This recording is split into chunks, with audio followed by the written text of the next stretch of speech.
warahmatullahi wabarakatuh. Waalaikumsalam warahmatullahi wabarakatuh. Ya alhamdulillahillazi hadana li hadza wa ma kunna linahtadiya laula an hadanallah. Rabbi shrah li sadri wa yassir li amri wahlul 'uqdatam min lisani yafqahu qawli amma ba'du. Pertama-tama dan yang paling kita utamakan, marilah bersama-sama kita ucapkan puji dan syukur kehadirat Allah Subhanahu wa taala karena sampai saat ini kita masih diberikan kesehatan sehingga kita masih bisa berkumpul di tengah-tengah majelis ilmu ini. Mudah-mudahan kita semuanya pulang dalam keadaan membawa manfaat. Amin. Dan tak lupa pula sholawat berangkaikan salam kita hadiahkan kepada junjungan kita Nabi besar Muhammad SAW. Semoga kelak kita mendapatkan syafaatnya di yaumil kelak. Amin amin ya robbal alamin. Yang saya hormati Ketua KKG Kecamatan Sagulung Ibu Amna SPD, dan yang saya banggakan rekan-rekan seperjuangan para pendidik yang ada di SD negeri dan swasta di Kecamatan Sagulung. Untuk tidak memperpanjang mukadimah, pada kesempatan kali ini kita akan menyaksikan berbagi praktik baik aksi nyata yang akan disampaikan oleh salah seorang calon guru penggerak Kecamatan Sagulung angkatan 8 yang bernama Bapak 9 ya maaf, yang bernama Bapak Jufrijal SPD GR. Kepada Pak Jufrijal dipersilahkan. Bismillahirrahmanirrahim. Assalamualaikum warahmatullahi wabarakatuh. Waalaikumsalam warahmatullahi wabarakatuh. Alhamdulillahirabbil alamin wassalatu wassalamu ala asyrafil anbiya'i wal mursalin wa ala alihi wa sahbihi rasulillahi ajmain. Puji syukur kita panjatkan kehadirat Allah Subhanahu wa taala yang mana sampai detik ini Allah masih memberi kesempatan, nikmat kesehatan sehingga bersama-sama kita bisa hadir di ruang serbaguna SD 06 Sagulung. Dalam kegiatan kita tadi sudah kita laksanakan kelompok kerja guru Kecamatan Sagulung. Mohon maaf Bapak Ibu, sedikit waktunya di sini saya melakukan kegiatan aksi nyata dalam program pendidikan guru penggerak.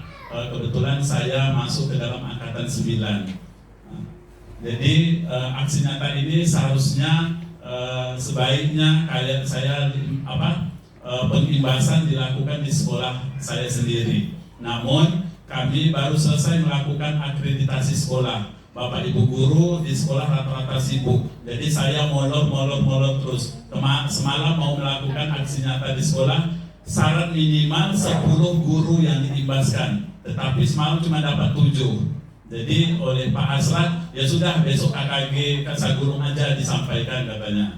Nah, di mana ini merupakan pemenuhan tugas saya yang harus divideokan hari ini, kemudian videonya harus diunggah di LMS. Bapak Ibu mungkin nanti akan merasakan, Ibu ini tadi yang ngomong sedang mengikuti angkatan 10 ya Bu? Angkatan 9. Dan berikutnya nanti akan merasakan hal sama ketika Bapak Ibu mengikuti program pendidikan guru penggerak. Sampai hari ini kami sudah memasuki modul 2.1. Namun ini merupakan tugas pengimbasan modul 1.4. Nah, di dalam modul 1 kami mendapatkan pendidikan itu 4 modul. Modul 2 3 modul dan modul ketiga juga 3 modul. Jadi total ada 10 modul. Saat ini kami sudah berada di tengah-tengah, yaitu sudah sampai ke modul 2.1, yaitu modul kelima. Ya Bapak Ibu. Nah, mohon untuk waktunya Bapak Ibu, sebelum memulai kegiatan saya ingin berpantun. Ya, makan rambutan di rumah paman, paman memakai batik bermotif. Izinkan saya berbagi pemahaman tentang pentingnya budaya positif. Karena tepuk tangan saya nambah lagi. Sarapan pagi dengan roti serikaya, rasanya enak, cocok di hati. Tegakkan Indonesia yang berbudaya, menjadi bangsa yang berbudi pekerti.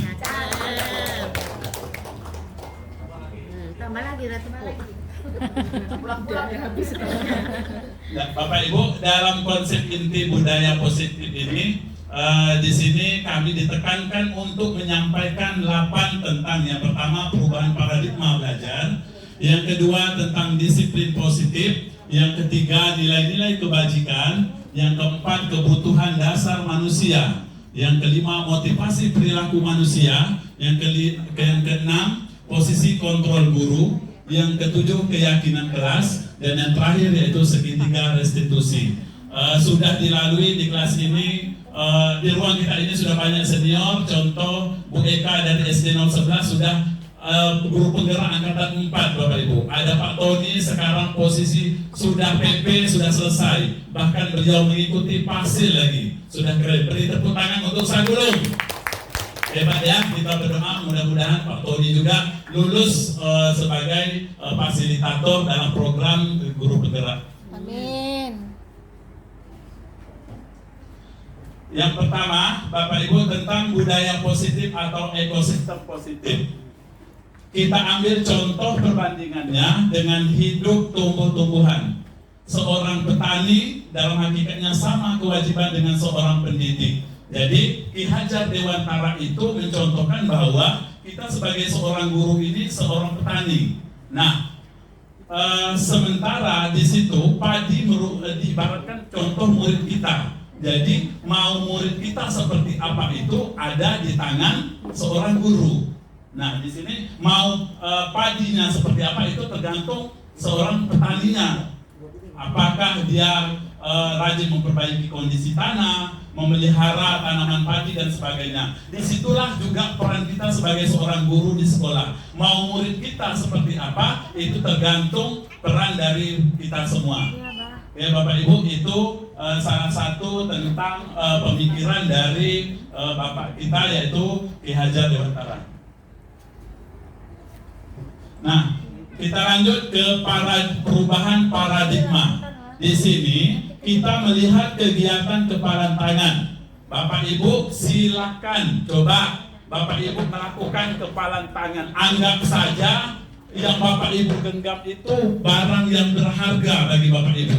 Entah cincin kah atau apa, terserah. Nah, kita ibaratnya menggenggam sesuatu yang berharga. Nah, teman yang di sebelah kita itu berusaha merayu, membujuk, bukalah itu. Aku nak tengok apa yang kau genggam tuh, bukalah gitu. Apa yang Bapak Ibu lakukan ketika itu yang sangat berharga? Enggak mau kasih. Apa yang Ibu lakukan? Tidak mau buka. Tidak mau membuka. Berarti karena sangat berharganya sesuatu itu yang Bapak Ibu genggam, ya. Nah, coba kita terapkan ke sesuatu itu ke dalam kelas. Sesuatu yang sangat berharga terhadap anak didik kita. Apa yang sangat berharga bagi diri kita untuk anak didik kita yang akan kita berikan? Apa Bu? Iya, pintar Ibu ini. Sebuah ilmu. Apakah dengan anak didik kita tidak mau berbagi tentang ilmu? Mau kan?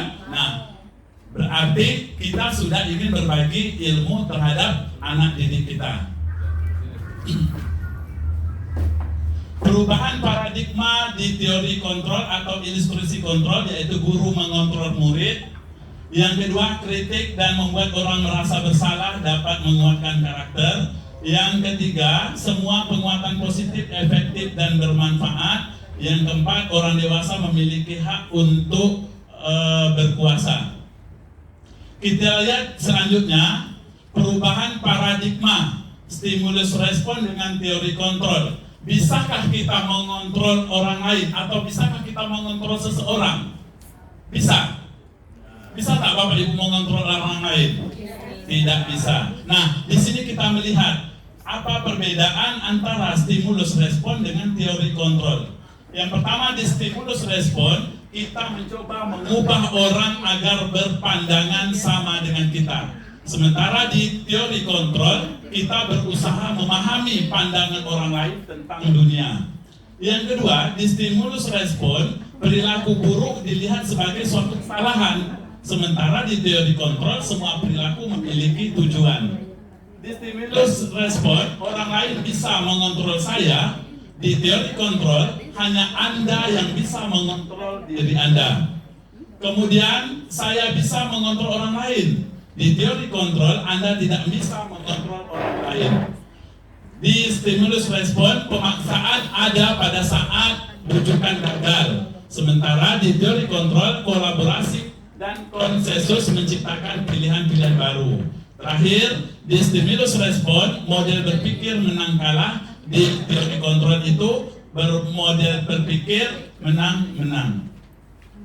Nah, selanjutnya kita lihat apa itu disiplin. Disiplin berasal dari bahasa Latin yaitu disciplina, yang artinya belajar. Makna asal dari kata ini berkonotasi dengan disiplin diri dari murid-murid, Sokrates, dan Plato. Disiplin diri membuat orang yang menggali potensinya menuju sebuah tujuan, apa yang dia hargai. Namun dalam budaya kita, makna kata disiplin telah berubah menjadi sesuatu yang dilakukan seseorang pada orang lain untuk mendapatkan kepatuhan. Kecenderungan umum adalah menghubungkan disiplin dengan ketidaknyamanan, bukan dengan apa yang kita hargai atau pencapaian suatu tujuan yang mulia. Nah, di sini Bapak Ibu selanjutnya kita melihat teori motivasi perilaku manusia.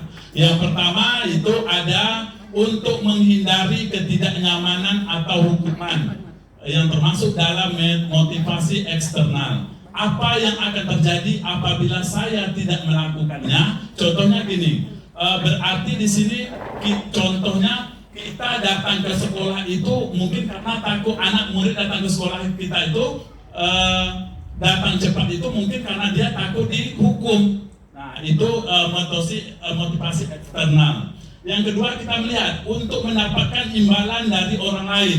Mungkin dia datang cepat itu karena ingin dipuji. Itu yang kedua.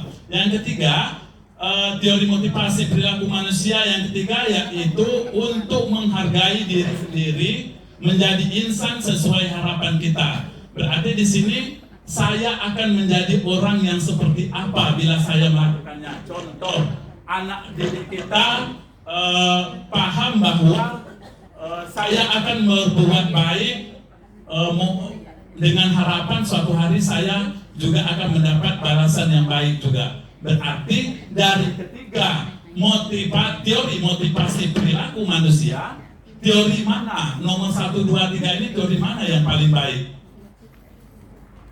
Teori mana Bapak Ibu yang paling baik yang seharusnya kita terapkan? Nomor 3. Kenapa harus nomor 3?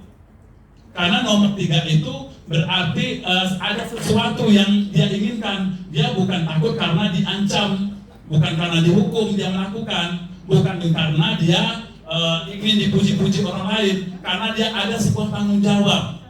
Nah, ada panggilan hati dari anak didik kita. Jadi dari 3 teori motivasi perilaku manusia, maka saya melihat nomor 3 yang sebaiknya yang ingin kita terapkan. Nah, Bapak Ibu, dari semua yang kita dari teori motivasi itu semua tadi, kita bermulailah dari peraturan kelas. Nah, peraturan kelas itu menjadi sebuah keyakinan kelas, dan keyakinan kelas kita berharap menciptakan lingkungan positif. Lingkungan yang positif kita berharap lagi menjadi sebuah budaya di sekolah kita. Contohnya gini, budaya sopan santun, salam 5S dan sebagainya. Itu kita terapkan dulu di dalam kelas kita. Mungkin setelah lama-kelamaan menjadi sebuah lingkungan yang positif. Setelah lingkungan positif mungkin karena ini suatu kebiasaan sudah menjadi sebuah budaya di sekolah kita. Nah, jadi kita harus memulainya dari yang kecil dulu. Nah, sekarang kita lihat keyakinan kelas, hukuman dan penghargaan. Mengapa keyakinan kelas bukan peraturan saja? Mengapa ada peraturan harus menggunakan helm bila mengendarai kendaraan roda 2? Mengapa ada peraturan 3M, menggunakan masker, mencuci tangan dan menjaga jarak 1,5 meter? Mengapa harus datang tepat waktu pada saat mengikuti pelatihan? Untuk mendukung motivasi intrinsik, kembali ke nilai-nilai atau keyakinan lebih menggerakkan seseorang dibandingkan mengikuti serangkai peraturan-peraturan. Nah, di sini kita menanamkan seperti yang tadi yang saya sampaikan, bahwa anak tahu kenapa sih harus datang cepat, kenapa sih kita harus melakukan kebaikan. Nah, bukan sebuah ancaman, hukuman atau ingin dipuji, tapi itu merupakan semua dari panggilan hati anak didik kita sendiri. Nah, Bapak Ibu, di sini selanjutnya saya ingin tahu jawaban kita semua, mana yang merupakan keyakinan kelas. Nah, di sini saya buat ada kotak A, ada kotak B. Nah, di kotak A, datang tepat waktu. Nanti Bapak Ibu pilih dari antara kedua ini mana yang dikatakan keyakinan kelas, ya. Oke. Di kotak A, di situ menyampaikan datang tepat waktu mengucapkan salam. Yang kedua, menjaga kebersihan sekolah. Yang ketiga, berdoa sebelum dan sesudah kegiatan. Yang keempat, aktif dalam pembelajaran. Yang kelima, tertib. Itu isi kotak A. Nah, sekarang isi kotak B. Kita lihat. Setelah melihat dua kotak ini, nanti Bapak Ibu tentukan mana sih yang merupakan keyakinan kelas. Nah, di kotak B, A-nya adalah kami guru dan murid yang saling menyayangi. Kami murid yang semangat belajar. Kami murid yang peduli dengan teman-teman. Bapak Ibu silahkan pilih di antara A dan B ini, menurut Bapak Ibu mana yang merupakan keyakinan kelas? Yang B, bukan yang A. Kenapa yang kalau A itu kenapa, Bu?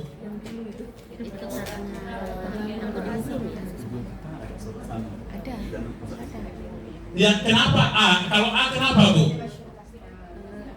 Apa, Bu? Ih, pintar sekali Bu nih. Beri tepuk salut. Salut, salut. Salut, salut. Salut, ya. Yang A ini betul, dia itu merupakan peraturan sekolah yang diterapkan di sekolah kita. Nah, kalau B ini merupakan keyakinan kelas. Kenapa yang B ini kok disebut keyakinan kelas? Ada yang bisa menjawab? Kenapa B kok disebut keyakinan kelas? Berkaitan dengan yang sudah saya berikan sebelumnya. Datang dari hati. Karena dari hati. Ada lagi? Kesepakatan bersama. Kesepakatan bersama. Lagi? Karena di Bapak Ibu, kenapa B ini masuk keyakinan kelas? Karena ada nilai yang ingin kita bangun di situ. Nah, sementara yang A, kami guru dan murid yang saling menyayangi. Nilai apa yang ingin kita bangun dari anak didik kita? Saling menyayangi, rasa kasih sayang kan? Itu nilai yang kita bangun. Yang B, kami murid yang semangat belajar. Nilai apa yang ingin kita gali di situ? Motivasi. Nilai semangat. Yang C, kami murid yang peduli dengan teman-teman. Nilai apa yang ingin kita harapkan dari anak didik kita? Kepedulian. Nilai kepedulian. Oke, 100. Terima kasih, pintar. Memang guru Sagulung hebat. Nah, sekarang kita bermain lagi. Di sini ada 1, 2, 3, 4, 5, 6, 7, 8. Di situ kita lihat keyakinan kelas. Nilai kebajikan apa yang ingin kita gali dari anak didik kita. Pertama itu, selalu kembalikan buku ke tempatnya. Nilai apa yang ingin kita gali? Pintar ini, tanggung jawab. Oke, kita tampung dulu ya, nggak usah saya jawab dulu. Yang kedua, dilarang mengganggu orang lain. Oke, sudah direkam jawabannya masing-masing. Simpan dulu, nanti kita lihat bersama. Hadir di sekolah 15 menit sebelum pembelajaran. Lanjut, dilarang melakukan kekerasan. Selanjutnya, dilarang menggunakan narkoba. Selanjutnya, bergantian atau menunggu giliran. Selanjutnya, gunakan masker. Selanjutnya, jangan berlari di kelas atau koridor. Coba nomor 1 tadi dari jawab Ibu itu. Selalu kembalikan buku di tempatnya itu. Nilai yang ingin kita munculkan adalah nilai tanggung jawab. Kalau nomor 2, dilarang mengganggu orang lain. Nilai apa yang ingin kita bangun? Nilai? Saling menghargai. Saling menghargai. Oke, kita lihat lagi ya. Hadir di sekolah 15 menit, nilai apa? Disiplin. Dilarang melakukan kekerasan? Saling menghargai. Oke. Dilarang menggunakan narkoba? Peraturan. Oke. Lanjut. Kalau bergantian atau menunggu giliran? Sabar. Sabar. Menggunakan masker. Nah, kayak kemarin COVID kita menggunakan masker. Nilai apa yang mau kita bangun? Disiplin. Kesadaran disiplin. Selain kesadaran, Kesehatan. kesehatan, pintar. Yang kedua, keselamatan. Oke, selanjutnya jangan berlari di kelas. Disiplin. Disiplin. Coba kita lihat jawabannya.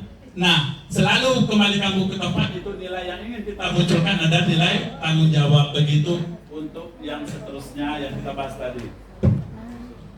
Oke, Bapak Ibu, selanjutnya kita lihat. Nah, sebelum saya menjelaskan apa itu perbedaan hukuman dan konsekuensi, kita melihat ke sini dulu. Ini yang sering kita lakukan di sekolah. Anak tak buat PR suruh tulis, itu model dulu. Pertama saya jadi guru 2009. Ya, menyuruh murid mencatat saat tidak akan terlambat lagi. Saya tidak akan terlambat lagi sebanyak 100 kali menulis labudak di kertas. Kan sering kita lakukan itu kan? Nah, emak-emak paling sering hukum tuh. Ya. Nah, hukuman atau konsekuensi yang nomor 1? Konsekuensi. Konsekuensi. Oke. Ada yang jawab hukuman? Ada hukuman. Oke, kita lihat nanti. Hukuman atau konsekuensi nomor 1? Konsekuensi. Hukuman. Oke, kita lihat nomor 2. Menyuruh murid lari mengelilingi lapangan basket 2 kali karena terlambat hadir di sekolah. Itu hukuman atau konsekuensi? Hukuman. Oke. Nomor 3. Meminta murid push up sebanyak 15 kali karena ke sekolah tidak memakai masker. Hukuman atau konsekuensi? Hukuman. Hukuman juga. Lanjut nomor 3. Meminta murid mengganti kertas tugas teman yang dicoret-coret. Konsekuensi. Nomor berikutnya, meminta murid membersihkan tumpahan air di meja karena tempat minum tersenggol. Hukuman atau konsekuensi? Konsekuensi. Meminta murid tidak mengenakan sepatu seharian di sekolah karena sepatunya tidak berwarna hitam. Hukuman. Hukuman. Selanjutnya, menyuruh murid lari mengelilingi lapangan basket sebanyak 2 kali karena terlambat ikut pemanasan saat pelajaran PJOK. Konsekuensi. Konsekuensi. Siapa yang bilang hukuman? Konsekuensi, sepakat? Oke, kita lihat jawabannya.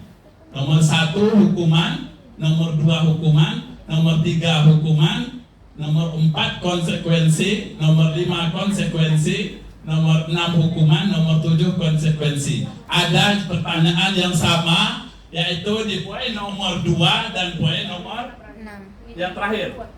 Di sini menyuruh murid lari mengelilingi lapangan basket 2 kali karena terlambat hadir di sekolah. Yang terakhir juga sama, menyuruh murid lari mengelilingi lapangan basket sebanyak 2 kali karena terlambat ikut pemanasan saat pelajaran PJOK. Pertanyaan saya, pertanyaannya sama nih kan? Nah, sama-sama menyuruh siswa berlari. Kok di sini hasilnya, di sini hukuman, kok di sini munculnya konsekuensi? Ada apa alasan Bapak Ibu? Silakan ada yang memberi penjelasan. Tujuannya berbeda, Pak. Tujuannya berbeda. Apa Pak? Hukuman itu diberikan ketika ada melanggar satu tata tertib peraturan. Sedangkan soal konsekuensi di bawah itu dilakukan berdasarkan kesepakatan bersama. Oke, itu jawaban dari Ibu Nana. Ada yang lain yang belakang? Bu Imel. Kalau hukuman itu dia diberikan mendadak tanpa kita rencanakan. Tapi kalau konsekuensi kan terlambat karena tidak ikut pemanasan saat pelajaran PJOK. Jadi kan sudah ada kesepakatan antara guru. Kalau misalnya kita tidak mengikuti pemanasan, nanti hukumannya nanti kamu akan melakukan seperti ini ya. Tapi kalau hukuman itu dampaknya hanya kepada diri hukuman itu dibuat oleh yang membuat aturan guru, tapi yang yang kena hukuman itu siswa, dan dia dilakukan secara mendadak tanpa ada rencana. Oke, 99 belum 100. Ada lagi yang menambah sedikit lagi, ya Bu? Kalau hukuman Pak, itu kan tidak pada saat pelajaran, sedangkan konsekuensi pas pelajaran PJOK. Jadi tidak tidak terganggu sama anak itu. Karena Oke. itu juga Jadi Bu, kenapa di sini disebut konsekuensi? Tadi ulangi Bu. Kenapa tadi Bu disebut konsekuensi di sini? saya lagi ya, Pak. Iya. Karena pada saat pelajaran PJOK itu tidak termasuk hukuman. 100 ya jawaban Ibu ini, itu yang saya inginkan. Bapak Ibu ini kan dia disuruh mengelilingi lapangan basket, pelajarannya PJOK, berarti sinkron kan pelajaran PJOK dengan siswa disuruh berlari.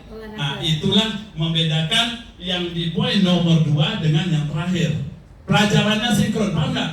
Paham kan? Nah, karena ini pelajarannya PJOK, silakanlah kamu berlari dulu, kan sinkron. PJOK identiknya kan dengan ya lari-lari olahraga. Ya Bu, bisa kita terima? Iya. Ya, terima kasih yang sudah memberi jawabannya. Kita lihat di sini perbedaan hukuman dan konsekuensi. Di hukuman sesuatu yang menyakitkan harus terjadi, sementara di konsekuensi sesuatu harus terjadi. Di hukuman membuat anak sakit, di konsekuensi membuat anak merasa tidak nyaman dalam jangka pendek. Di hukuman anak membenci kedisiplinan, kalau di konsekuensi anak menghargai disiplin. Di hukuman anak dipaksa, di konsekuensi stimulus atau tanggapan. Kemudian di hukuman mendorong anak menyakiti diri sendiri, di konsekuensi mendorong anak agar mudah menyesuaikan diri. Di hukuman konsep diri yang buruk, di konsekuensi konsep diri yang baik. Di hukuman anak belajar untuk menyembunyikan kesalahan, di konsekuensi anak belajar untuk mematuhi peraturan.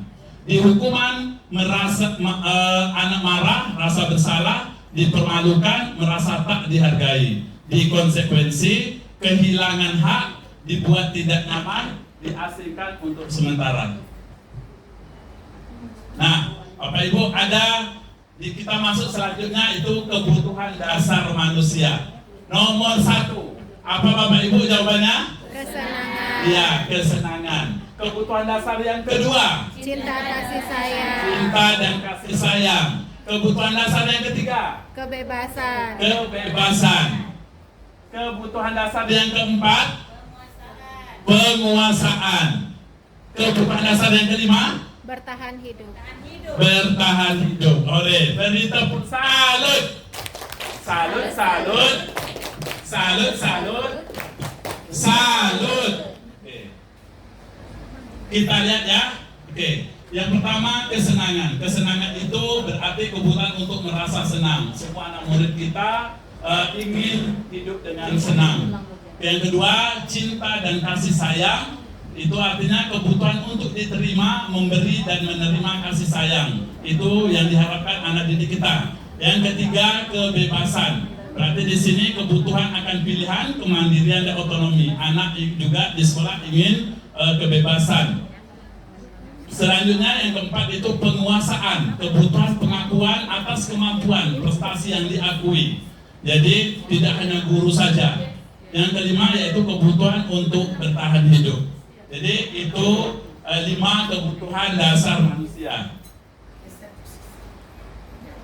Nah kita lihat, ini ada jawaban. Ibu guru bilang, aku tidak boleh bersenandung sewaktu mengerjakan tugas. Ini berkaitan jawabannya dengan 5 kebutuhan dasar tadi. Ya, ibu guru bilang, aku tidak boleh bersenandung sewaktu mengerjakan tugas. Katanya kelas harus tenang, tidak ada suara. Padahal kan aku suka dan senang bernyanyi. Coba Bapak Ibu, itu kebutuhan apa yang ingin anak miliki? Kebebasan. Kebutuhan? Kesenangan. Oke, benar ya. Yang kedua, ibu guru tidak menyapaku hari ini, padahal aku sudah pakai jepit rambut baru. Itu kebutuhan apa? Ya, pintar Bu. Kebutuhan kasih sayang. Aku bosan, masa belajarnya cuma gitu-gitu aja, dengerin ibu guru aja. Jadi gurunya aja tidak memberi kesempatan kepada anak didiknya. Kebutuhan penguasaan, pintar Ibu. Selanjutnya, aku sebel, gambarku tidak rapi. Malah ibu guru nunjukkan ke teman-temanku di depan kelas. Kebutuhan apa? Kebutuhan Kebutuhan apa Bapak Ibu? Kebutuhan untuk bertahan hidup. Ya, oke. Lanjut. Berikutnya yaitu 5 posisi kontrol guru. Ya, nah di sini yang sering kita lakukan di kelas-kelas ada 5 posisi kontrol guru. Yang pertama kita sebagai penghukum, yang kedua kita sebagai pembuat merasa bersalah, kemudian sebagai teman, sebagai pemantau ataupun sebagai manajer. Nanti kita lihat, kebanyakan kayaknya di sekolah sebagai penghukum rata-rata. Engkau terlambat aja terus ke sekolah. Rata-rata itu sebanyakan kita sebagai penghukum, ya. Jadi sebagai penghukum kalau tidak melaksanakan awas ya kalau ribut ya. Awas kalau ribut, ibu rapat. Sebagai penghukum kan? Nah, itu peran kita sebagai penghukum. Yang kedua, pembuat merasa bersalah. Nah, kamu seharusnya kamu sudah tahu bulan sekali mengatakannya stres. Bagaimana Bapak Ibu contoh pembuat merasa bersalah yang lain? Contoh kita peran 5 posisi kontrol kita di sekolah yang ada seperti apa yang kita ucapkan kepada anak didik kita yang menimbulkan yang di situ kontrol kita sebagai pembuat merasa bersalah. Kamu tidak kasihan ya sama ibu? Kamu tidak kasihan ya sama ibu? Capek loh nak ibu dan nyuruh kamu. Betul? Ya, itu sudah 5 posisi kontrol, yaitu pembuat merasa bersalah. Yang ketiga, sebagai teman. Nah, ayolah nak, bikin keras. Masa bapak juga yang harus Habis baterainya. saking besar suara habis baterai. Ayolah nak, kita pikirlah kelas. Masa bapak juga sih yang harus membersihkan kelas ini? Berarti posisi kontrol kita sebagai seorang teman, ya. Kita lihat pemantau. Kalau pemantau ini kita cuma melihat saja sudah berjalan belum apa yang sudah menjadi kesepakatan kelas kita. Yang kelima posisi kontrol kita yaitu sebagai manajer, yaitu apa yang kita yakini, apa yang bisa kamu kerjakan untuk memperbaiki masalah ini. Jadi Bapak Ibu, dari 5 posisi kontrol ini, posisi mana yang paling bagus? Manajer. Ya, tapi kenyataan di lapangan kita semua kita lakukan, ya kan? Nah, yang paling banyak ini memang posisi penghukum. Tanpa bertanya panjang lebar sudah kita ponis anak ini. Padahal tak tahu, mungkin dia terlambat, barusan dari rumah juga dimarah sama bapaknya, dan tak semangat lagi ke sekolah. Cuman karena posisi kita sebagai penghukum, budak terlambat ya sudahlah, dihajar di rumah, di sekolah juga dihajar. Maka lesulah semangat anak untuk belajar. Ya, Bapak Ibu, kita lanjut. Nah, terakhir, apa itu restitusi? Restitusi adalah proses menciptakan kondisi bagi murid untuk memperbaiki kesalahan mereka sehingga bisa kembali ke kelompok mereka dengan karakter yang lebih kuat. 33.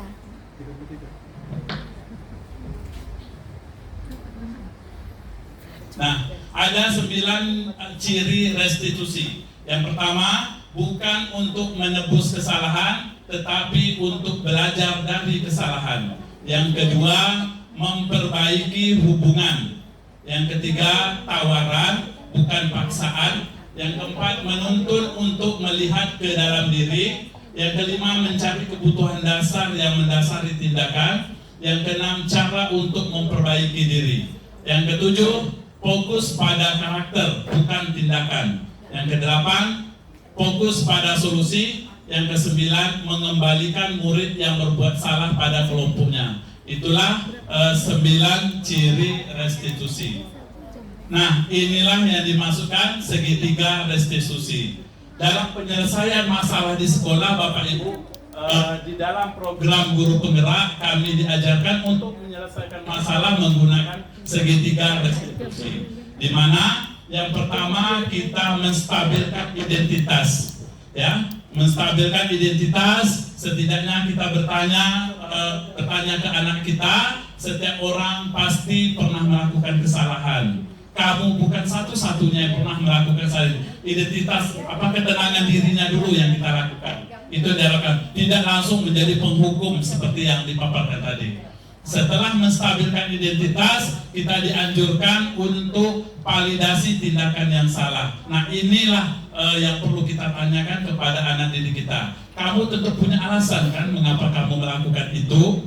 Nah, kemudian adakah cara yang lebih efektif untuk mendapatkan apa yang kamu butuhkan? Itu termasuk ke dalam validasi tindakan yang salah. Langkah terakhir yang selalu ditekankan yaitu ketika menghadapi masalah siswa kita, menanyakan keyakinan, nilai apa yang telah kita sepakati tadi. Nah, yang kedua, kamu ingin menjadi orang yang seperti apa? Nah, Bapak Ibu di sini menstabilkan identitas. Bisa guru berkata, berbuat salah itu hal yang manusiawi.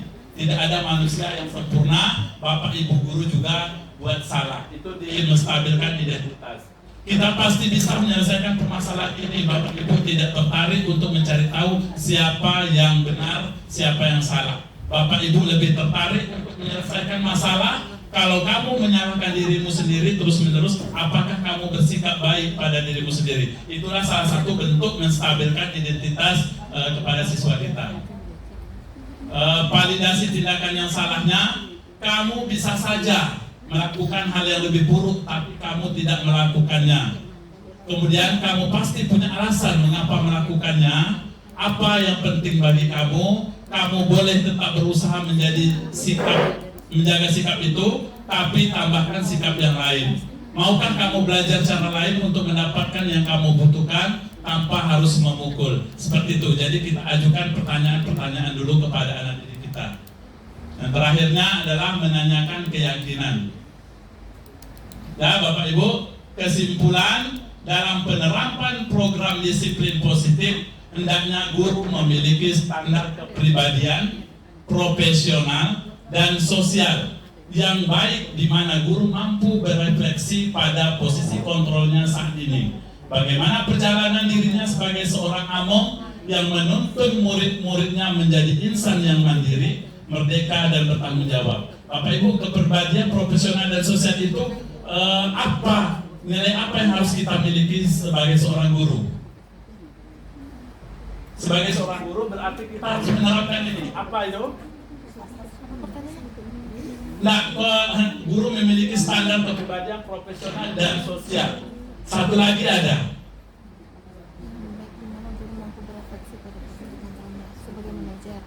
Yang harus kita miliki. Kalau almarhum Pak Yubahar sering disebut. Kamu menjadi guru kan? Coba sebutkan. Apa yang harus dimiliki? 4 kompetensi guru. Satunya apa ya? Tak ada sini. Pedagogi. Ya.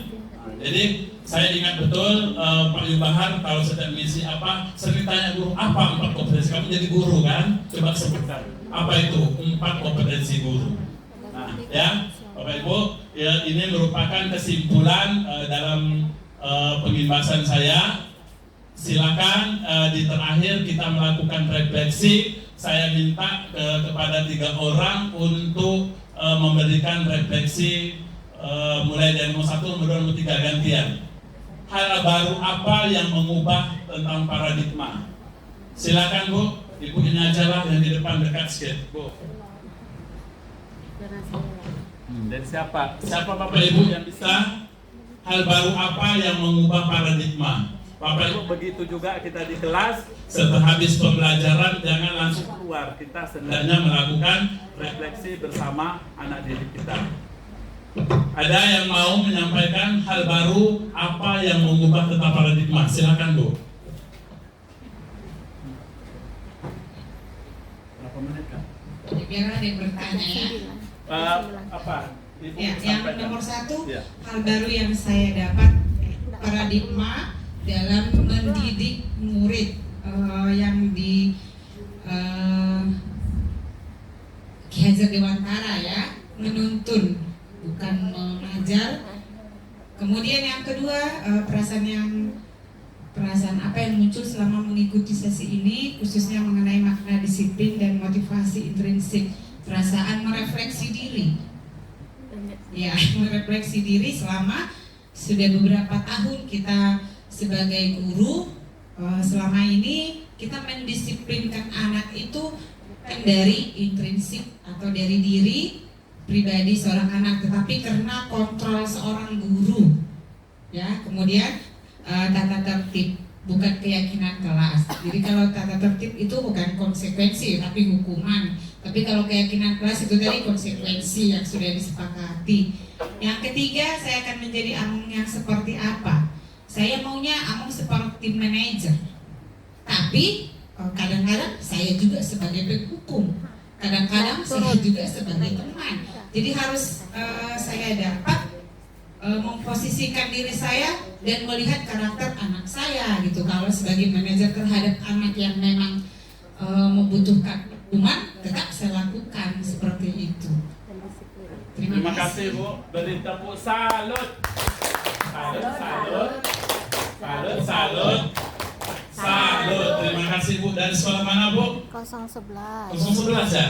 Oh, Baja Baru. 011. Iya. Oke. Terima kasih Ibu. Bapak Ibu selesai. Terima kasih karena sudah meluangkan waktunya untuk saya melakukan pembebasan untuk memenuhi tugas saya di LMS, yaitu aksi nyata tentang budaya positif. Bapak Ibu nanti mungkin ketika di posisi kami akan melakukan hal yang sama. Oke, ketika awal dimulai dengan penutup, maka akhir dari pertemuan ini saya akhiri dengan penutup juga. Ya, jika di kelas jangan marah-marah, nanti dapat menyebabkan hipertensi. Jika penyampaian saya ini ada yang salah, jangan dilaporkan ke Pak Polisi. Billahi taufiq wal hidayah. Wassalamualaikum warahmatullahi wabarakatuh. Waalaikumsalam warahmatullahi wabarakatuh. Luar biasa ya. Kita berikan aplaus yang meriah sekali lagi buat calon guru penggerak angkatan ke-8 9. Mudah-mudahan nanti mengimbas kepada rekan-rekan guru yang lain. Dan Bapak Ibu, sedikit informasi bahwa baik swasta ataupun negeri, guru penggerak ini sangat bermanfaat ya. Kalau yang negeri sudah jelas sebagai salah satu ajang promosi untuk kepala sekolah, pengawas, itu sudah ada bukti nyata. Kalau yang swasta untuk mendapatkan golden ticket tanpa menunggu waiting list untuk PPG ya.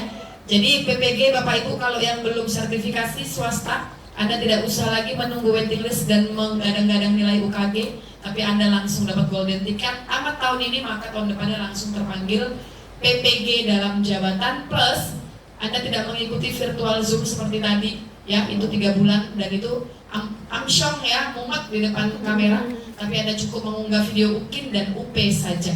Luar biasa kan kontribusi. Jadi ikuti. Untuk saat ini lagi dibuka, dirilis angkatan 11 CGP dan PP juga. Fasil kayaknya terakhir ini rekrutmen. Angkatan 11 CGP ini awalnya camper itu hanya Dasus, daerah khusus, hanya Anambas dan Natuna, tapi nggak tahu saya bagaimana bergainingnya di atas sehingga mungkin kuota dirasa kurang, maka dibuka kembali untuk Kota Batam. Dan itu sudah last pendaftaran kemarin ya? Iya ya? Sudah close. Saya tidak tahu apakah dibuka lagi untuk 12 dan 13 karena di program kita terakhir sampai angkatan ke-13. Bapak Ibu berdoa, manfaatkan peluang sebenar-benar dan sebaik-baiknya. Kalau sampai angkatan 12-13 Anda tidak mengikuti lagi, ya sudah, berarti tidak ada lagi kesempatan. Nanti ke depannya bagaimana guru penggerak ini? Apakah dia diam saja, berhenti bergerak, atau dia mungkin ada diseminasi seperti guru inti kayak dulu lagi ya? Kita tinggal nunggu bagaimana. Oke, baik Bapak Ibu, mohon maaf ya, saya minta waktunya 10 menit aja. Mohon maaf, bukan mau bermaksud untuk Oke. Assalamualaikum warahmatullahi wabarakatuh. Waalaikumsalam warahmatullahi wabarakatuh. Apa kabar anak-anak kelas 6B? Baik. Masih semangat? Masih. Oke, anak Bapak, pada hari ini kita akan membuat kesepakatan kelas. Ya, setiap tahun kita juga membiasakan membuat kesepakatan kelas. Tahu apa itu kesepakatan kelas? Kesepakatan kelas adalah kalau dulu mungkin bahasanya tata tertib kelas. Nah, sekarang katanya itu sudah berubah menjadi sebuah kesepakatan kelas. Nah, anak Bapak pada hari ini kamu akan membuat kesepakatan kelas. Jadi nanti kertas ini Bapak berikan kepada kamu satu orang satu. Kamu tulis apa saja kesepakatan kelas yang ingin kamu buat untuk kelas kita ini. Aturan-aturannya apa saja. Satu orang cukup menulis satu saja. Kamu pengennya apa? Jangan kerjasama pula, nanti sama semua isinya. Nggak usah, aku pengennya gini. Oh, saya pengennya seperti inilah kelas saya. Nah, contoh Bapak contohkan, tidak ribut di saat jam belajar. Nah, Bapak pengennya seperti itu, ya. Nah, kalau kamu jangan pula kerjasama dengan temanmu, nanti kesepakatan kelas kita isinya sama semua pula, ya bisa. Nah, nanti setelah anak Bapak selesai menulisnya, kita akan tempel di sini di depan, ya. Nah, di sini kita akan membuat kesepakatan kelas. Nah, kita garis. Nanti hasil dari kesepakatan kelas ini anak Bapak buat, kita wujudkan menjadi yang namanya menjadi keyakinan kelas. Ayo kita siap bersama, oke? Satu orang dapat satu. Silakan.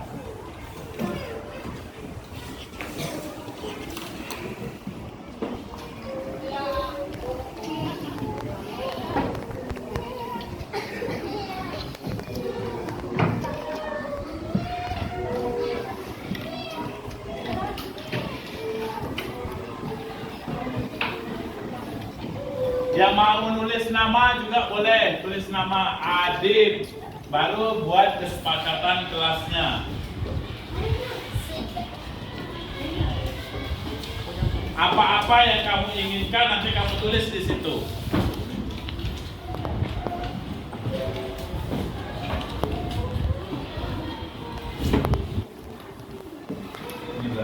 Oke, dan silakan anak Bapak menulis kesepakatan kelasnya. Kamu pingin apa? Terserah, bebas.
Sudah semua? Sudah. Siapa yang belum? Wahana yang belum? Ayo Yase, cepat. Yang belum? 2 menit. Apa yang kamu inginkan? Nanti kita bacakan di depan.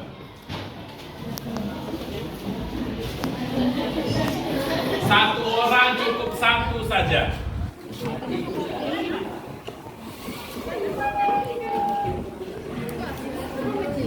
Baris 1 yang sudah siap boleh dideretkan di sini. Baris 2 di sini. Baris 3 di sini. Baris 4 di sini. Ayo, boleh. Iya. Iya, berbaris. Iya.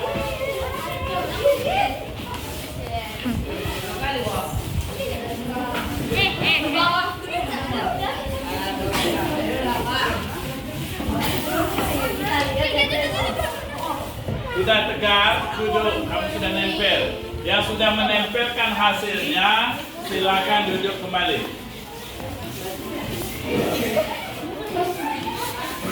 Ini berdua. Ini berdua Pak Lorosan. Lausan. Nggak ada tempat. Nah, taruh di situ. Ini coba ada bagus kakak. Ayo, Rama. Ya, sudah nempel. Oke. Ya. Ayo, si Arya Rizkiwana belum?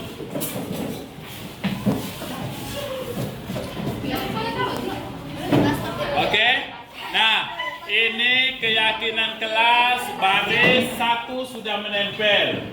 Keyakinan Pak. Kesepakatan kelas dari baris 2. Sini keyakinan kelas baris 3. Ini keyakinan kelas baris 4. Nah, sekarang dari masing-masing kesepakatan kelas yang telah anak bapak buat, kita minta perwakilan untuk membacakan. Baris 1 siapa yang suara keras untuk membaca? Siapa kita tunjuk? Baris 1, Dea apa Aska? Aska, silakan Aska, baca Aska.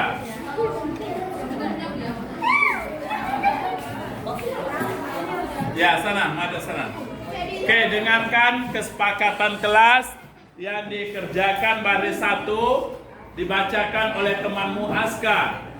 Tidak boleh mengejek agama orang lain. Tidak boleh mengejek agama orang lain. Lagi. Cowok tidak boleh rambut panjang. Cowok tidak boleh rambut panjang. Datang ke sekolah tepat waktu. Datang sekolah tepat waktu. Tidak mengejek nama orang tua. Tidak mengejek nama orang tua. Piket kelas terlaksanakan sesuai jadwal. Piket kelas terlaksana sesuai jadwal. Tidak berkata kasar. Tidak berkata kasar. Tidak mencoret-coret meja. Tidak mencoret-coret meja. Itu kesepakatan kelas yang diinginkan oleh baris 1. Sekarang baris 2, siapa yang mau ditunjuk membaca ke depan? Ayo baris 2, silakan kalian tunjuk siapa yang mau kalian suruh mewakil membaca. Ayo, Umaymah silakan. Kelas bersih dan tidak kotor. Kelas bersih dan tidak kotor. Tidak ribut atau berisik di dalam pelajaran. Tidak ribut atau berisik dalam pelajaran. Tidak mengejek nama orang tua. Tidak mengejek nama orang tua. Tidak melepas sepatu di kelas. Tidak melepas sepatu di kelas. Tidak saling mengejek satu sama Tidak lain. saling mengejek satu sama lain. Tidak memainkan kartu di jam belajar. Tidak main kartu di jam belajar. Tidak mengejek nama orang tua. Tidak mengejek nama orang tua. Terima kasih Umaymah, perwakilan dari kelompok 2. Sekarang kita minta perwakilan dari kelompok 3 atau baris 3. Ayo Pedro, silakan membacakan dari kelompok 3 baris 3. Oke. Tidak boleh buang sampah di laci atau di jendela luar. Iya, tidak boleh buang sampah di laci atau di jendela. Oke. Kedua. Boleh melepas sepatu saat berada di kelas.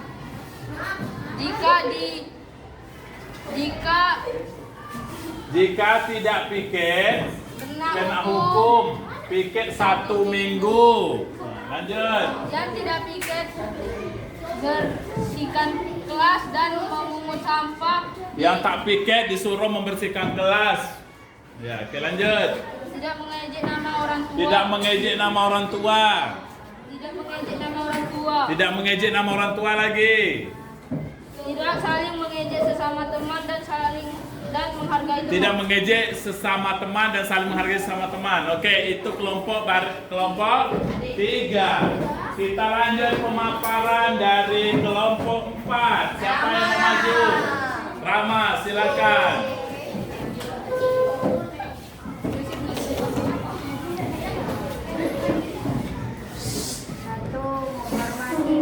Menghormati menghormati guru dan warga sekolah. Selalu menjaga kebersihan Selalu menjaga kebersihan sekolah. 3. mengejek teman. Tidak mengejek teman.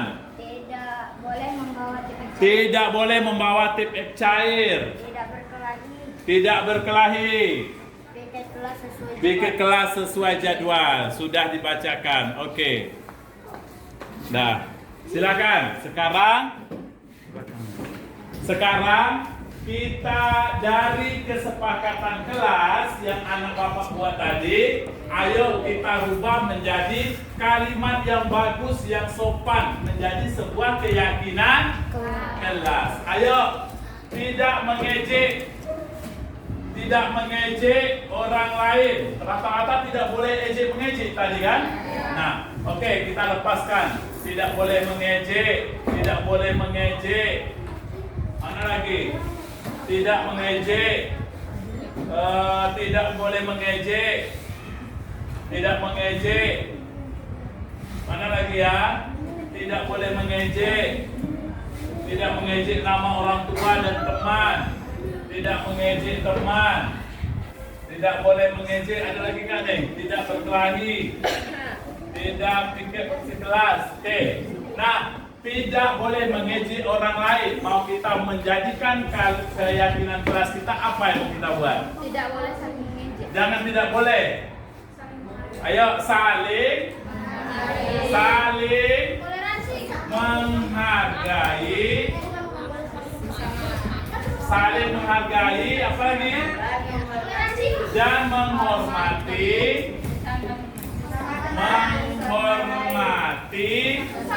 sesama teman. Oke, sepakat?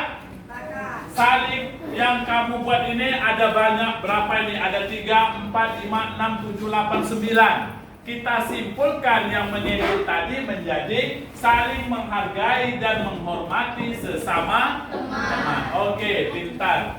Yang kedua, kita ambil lagi. Pegangan.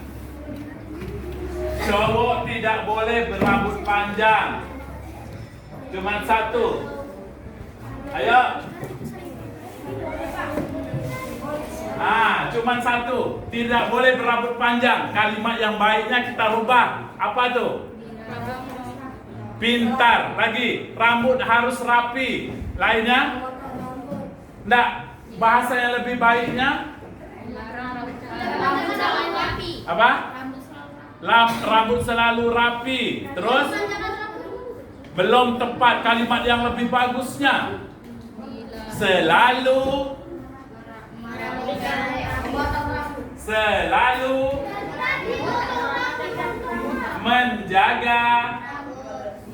menjaga kerapian. Pintar. Oke, pas. Nih, pegang. Selanjutnya, datang sekolah tepat waktu. Datang sekolah tepat waktu. Berarti budaya apa ini? Datang. Pintar Umaymah. Budaya disiplin. Oke. Disiplin. Selalu menjaga disiplin ya. Oke. Disiplin. Pintar. Yang lagi. Katanya piket sekelas sesuai jadwal. 1. Piket. Kelas tidak bersih dan tidak kotor. Kelas bersih dan kotor. Tidak boleh, bukan. Yang piket tadi. Tidak boleh membawa tip tidak berkelahi, piket kelas. Piket. Kelas bersih dan tidak kotor. Oke. Piket sesuai jadwal. Apa mau kita rubah? Selalu menjaga kebersihan kelas. Selalu menjaga kebersihan kelas. Setuju? Ya. Selalu menjaga kebersihan kelas. Oke. Apakah membawa tip cair, tidak memakai tip cair juga menjaga kebersihan? Iya. Maka kita ambil. Ya. Tidak, mana tadi? Tidak berkata kasar, sudah. Tidak mencoret meja, betul. Tidak membuat tidak cair. Sudah, menghormati guru, sudah. Selalu menjaga kebersihan sekolah, tidak boleh buang sampah. Selalu menjaga kebersihan kelas ya. Tidak membuang sampah sembarangan, termasuk tidak? Iya. Nah nih, tidak main kartu, tidak melepas sepatu, kerapian, masuk ya? Kerapian tadi. Tidak boleh melepas sepatu piket, oke. Tidak memain kartu, oke, dah ambil.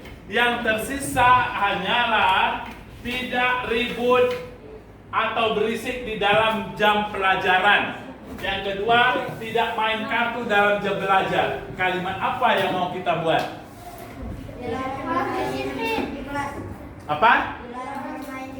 Dilarang bermain di kelas. Dilarang bermain jam pelajaran. Kalimat yang lebih sopan lagi.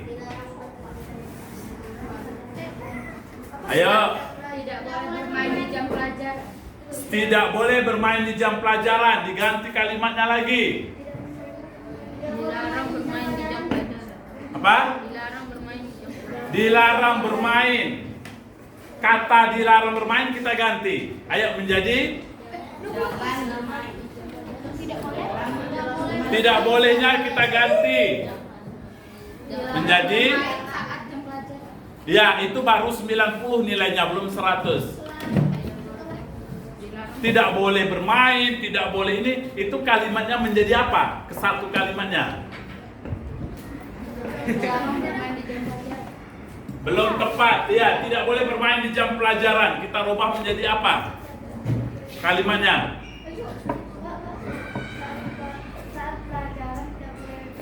Iya, belum tepat. Nanti nak lihatkan ke kawannya. Yang jawab dilihatkan. Oke, ada lagi? Kira-kira ada lagi? Kira-kira ada lagi?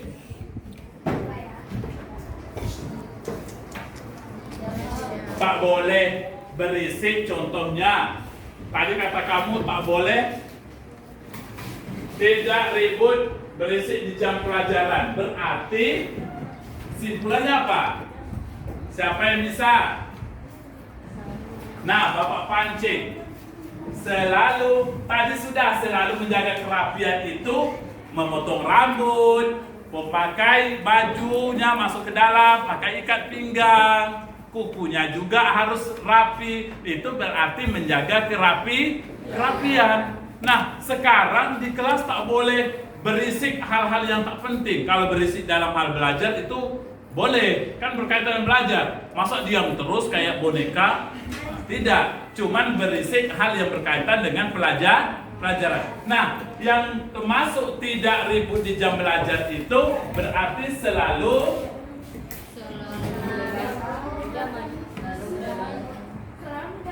menjaga apa?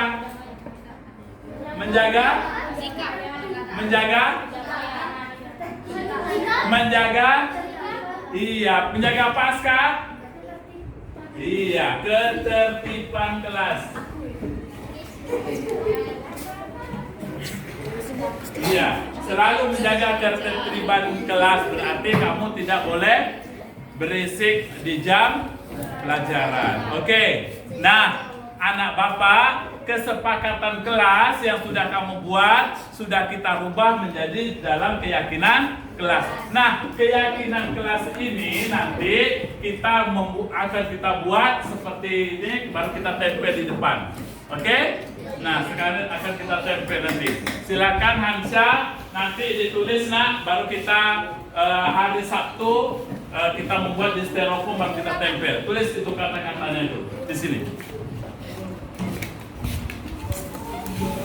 Dah? Ada lagi pertanyaan? Oke. Bapak akhiri untuk pertemuan hari ini. Billahi taufiq wal hidayah. Wassalamualaikum warahmatullahi wabarakatuh.